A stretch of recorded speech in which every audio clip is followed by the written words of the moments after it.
Assalamualaikum warahmatullahi wabarakatuh.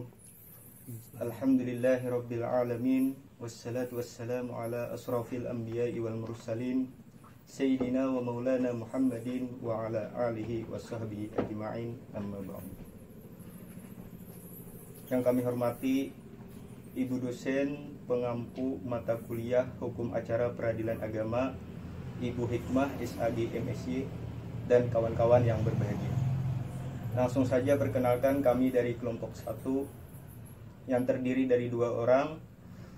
Yang pertama Saudara Duni Putra Hardianto, dan yang kedua Jarkani atau dengan saya sendiri, yang akan membawakan makalah tentang gugatan dan permohonan di peradilan agama.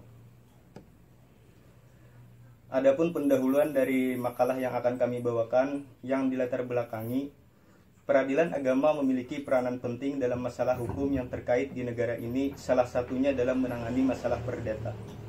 Jika tidak ada peradilan agama, entah apa yang terjadi dengan suatu negara tersebut. Yang jelas, pemerintahan yang berjalan tidak akan seimbang, akan banyak sekali kekacauan yang terjadi dan tidak akan bisa dikondisikan dengan waktu yang singkat. Dalam suatu perkara tentunya ada 2 pihak yang saling menggugat dan digugat, serta ada yang meminta haknya atau pemohon yang sering kita dengar dengan istilah permohonan. Dalam menghadapi masalah perdata, seseorang yang menghadapi masalah bisa mengajukan surat gugatan perdata kepada pengadilan setempat atau pengadilan agama. Rumusan masalah dari makalah yang kami bawakan ini: yang pertama, apa pengertian dari gugatan dan permohonan? Yang kedua, bagaimana proses pembuatan permohonan dan gugatan? Yang ketiga, kewenangan-kewenangan peradilan agama tentang gugatan dan permohonan. Yang keempat, bagaimana prosedur pendaftaran gugatan dan permohonan. Langsung saja ke pembahasan yang pertama, pengertian gugatan dan permohonan.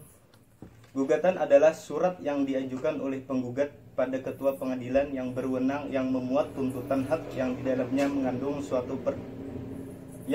suatu sengketa dan merupakan dasar landasan pemeriksaan perkara dan suatu pembuktian kebenaran suatu hak.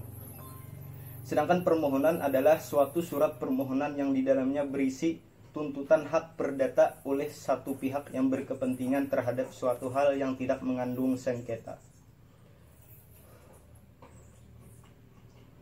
Pembahasan yang kedua, pembuatan surat gugatan dan permohonan. Gugatan harus diajukan secara tertulis oleh penggugat atau kuasanya, dan bagi yang buta huruf dapat mengajukan secara lisan. Surat gugatan harus memuat diantaranya: yang pertama, identitas para pihak yang terdiri dari nama lengkap, gelar, alias, julukan, bin atau binti, umur, agama, pekerjaan, tempat tinggal, dan statusnya sebagai penggugat atau tergugat. Yang kedua, pusita atau position atau fakta-fakta hubungan hukum yang terjadi antara dua belah pihak. Dan yang terakhir, petita atau petitum yang berisikan tuntutan. Sedangkan untuk surat permohonan tidak jauh beda dengan isi dari surat gugatan yang identitas, petita, dan pusita. Hanya saja pada surat permohonan tidak dijumpai kalimat berlawanan dengan duduk perkaranya dan permintaan membayar biaya perkara kepada pihak lain.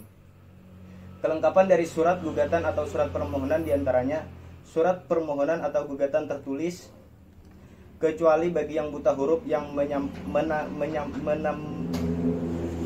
menyampaikan kepada kuasanya atau pada pengadilan agama, ke ketua hakim, seperti pada kasus gugatan cerai.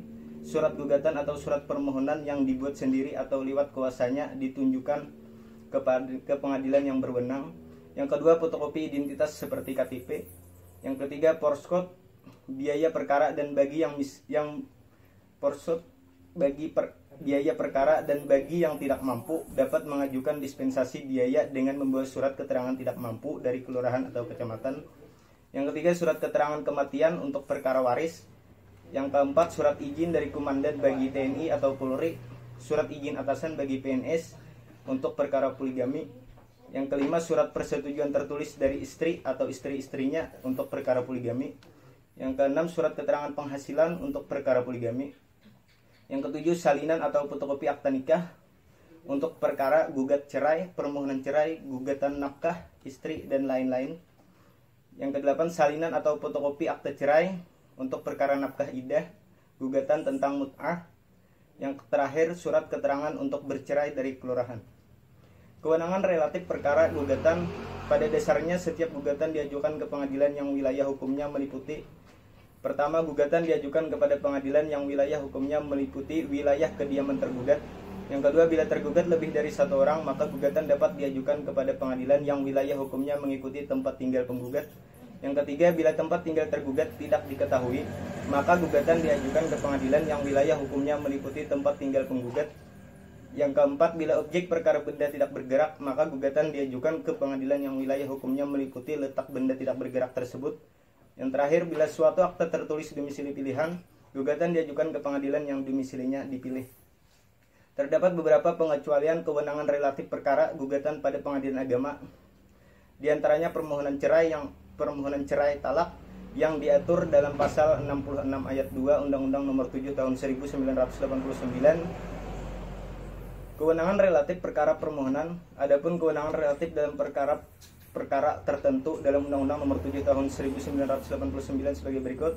Yang pertama, izin poligami diajukan ke pengadilan agama yang wilayah hukumnya meliputi kediaman pemohon.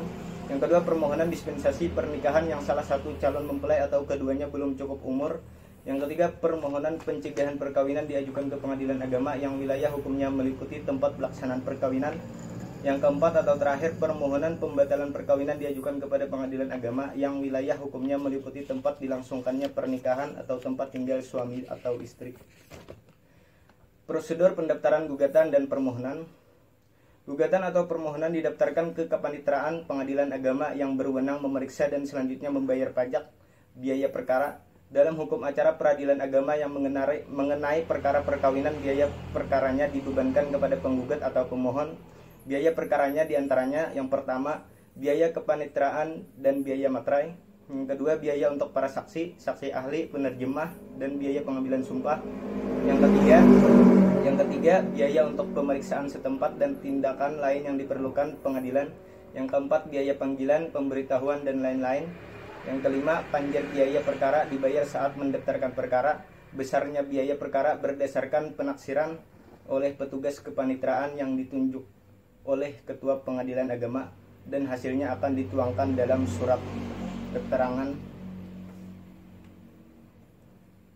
Terima kasih, itu saja mungkin yang dapat kami sampaikan. Atas kekurangannya mohon dimaafkan. Wabillahi taufiq wal hidayah. Wassalamualaikum warahmatullahi wabarakatuh.